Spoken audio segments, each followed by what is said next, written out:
mga kabentusan, dito naman tayo ngayon at magmamassage na po ako sa client ko. Bali po ba, taga Balogo po ang imamassage ko. Hindi muna ako makakagamit ng e-trike dahil gamit po ng sister ko yung e-trike ko. Kaya ngayon mga kabentusa, larga na ako kasi commute muna ako mga kabentusa. Kaya ngayon ay samahan niyo ako.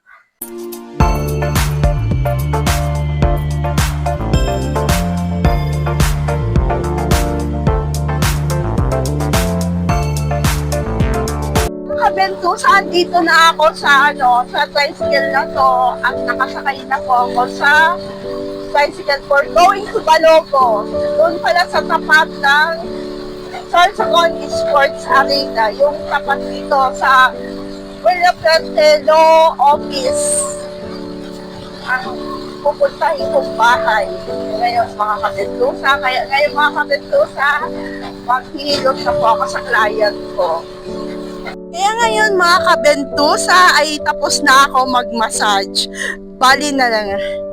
Pinuntahan ko mga kabentusa yung client ko na taga rito sa Balogo. Tapat lang po siya ng sports arena dito po sa Sorsogon City. Kaya ngayon ay napuntahan ko na siya.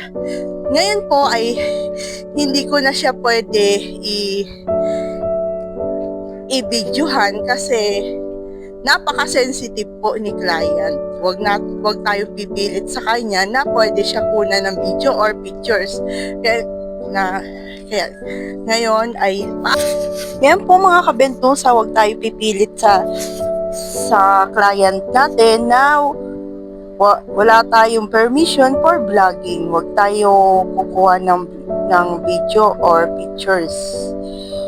Kaya ngayon mga kabentusa, pauwi na ako na bahay, home sweet home.